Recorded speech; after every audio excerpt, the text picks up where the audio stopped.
जय श्री राधे। पूज्य श्री सद्गुरुदेव भगवान के चरणों में प्रणाम। आज पूज्य श्री भाई जी कहते हैं, भगवान में अखंड विश्वास करो। उनको सबसे अधिक सुंदर, सबसे अधिक मधुर, सबसे बड़े ईश्वर, सबसे बड़े ज्ञानी, सबसे बड़े योगी, सबसे निकटतम बंधु, सबसे बढ़कर प्यारे और सबसे अधिक अपने समझो। भगवान की कृपा का सेवन करो, भगवान के अनुकूल आचरण करो, भगवान के नाम गुणों का चिंतन करो, भगवान के विधान में आनंद मानो, भगवान के चरणों पर अपने को न्योछावर कर दो और भगवान की चरण धूलि की आवश्यकता में अपनी सारी आवश्यकताओं को मिटा दो। विश्वास करो, विश्वास करो, भगवान तुम्हें अवश्य मिलेंगे। विश्वास करो, भगवान तुमसे मिलना चाहते हैं। विश्वास करो, भगवान तुम्हें अवश्य मिलेंगे। विश्वास करो, भगवान तुमसे मिलना चाहते हैं। और विश्वास करो, यह विश्वास ही तुम्हें भगवान की ओर ले जाएगा। विश्वास करो, जितना ही तुम भगवान के समीप पहुँचोगे, तुम्हें उतना ही आनंद प्राप्त होगा। और वह आनंद ऐसा होगा जिसके सामने विषय भोगों के बड़े से बड़े आनंद फीके लगने लगेंगे। विश्वास करो, सच्चा आनंद भगवान की प्राप्ति में ही है। विषयों से प्राप्त होने वाला आनंद तो जहर से भरे मीठे लड्डू के समान है।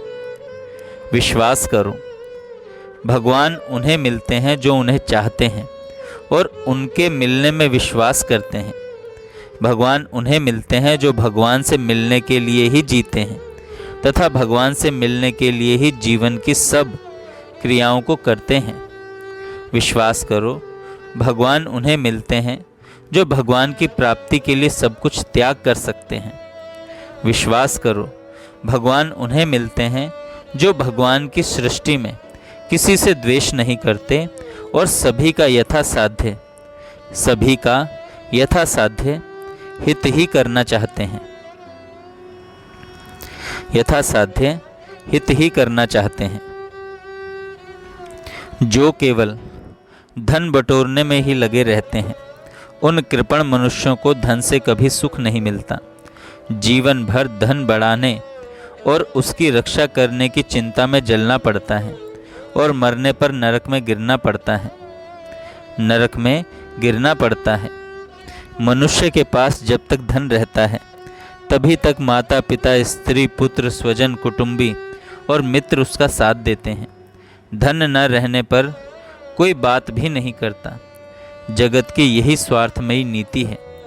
अंत समय में धन कुछ भी काम नहीं आता। जीवन भर बटोरे हुए धन पर दूसरे मालिक बनकर बैठ जाते हैं। अपने द्वारा किया हुआ धर्म ही एक ऐसा सहायक है जो मरने के बाद भी साथ जाता है। मृत्यु के मुख में पड़े हुए मनुष्य का धन, भोग, कर्म या देवता कोई भी कुछ भी हित नहीं कर सकते। उस समय एक भगवान का भजन ही काम आता है। केवल स्त्री संग और धन कमाने में ही लगे हुए असत जनों का संग भूलकर भी नहीं करना चाहिए। ऐसे विषयी पुरुष के पीछे चलने वाला, जैसे अंधे के पीछे चलने वाला अंधा गिरता है, वैसे ही गिर जाता है। जिसका मन काम के द्वारा हरा गया है, उसके विद्या, तप, संन्यास, एकांतवास और वाणी का संयम आदि सभी निष्फल हैं। जैसे जल में डूबने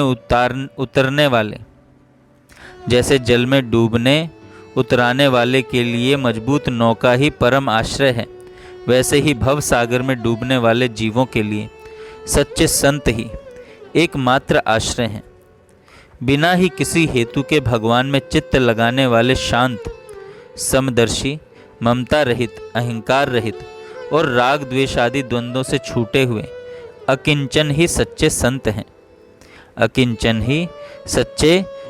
हैं। जो मनुष्य भगवान को भूलकर केवल परिवार में ही आसक्त है, जो धन और पुत्रों के लिए ही व्याकुल है, जो स्त्री संग में ही लिप्त है और मंद बुद्धि है, उस मूढ़ को मैं हूँ तथा मेरा है इस अज्ञान के चक्कर में पड़कर बार बार जन्म मृत्यु के चक्कर में पड़ना पड़ता है। मनुष्य जन्म पाकर भली भांति भगवान की ही आराधना करनी चाहिए, क्योंकि भगवान ही सब प्राणियों के प्रिय आत्मा, सुहृद और स्वामी हैं। सुहृद और स्वामी हैं। अतएव मूर्खता छोड़कर भगवान को प्रसन्न करो। वे सब प्राणियों के आत्मा हैं। इससे उनको प्रसन्न करना और पाना कुछ भी बड़ी बात नहीं है। जय श्री राधे। जय श्री राधे। पूज्य श्री सद्गुरुदेव भगवान के चरण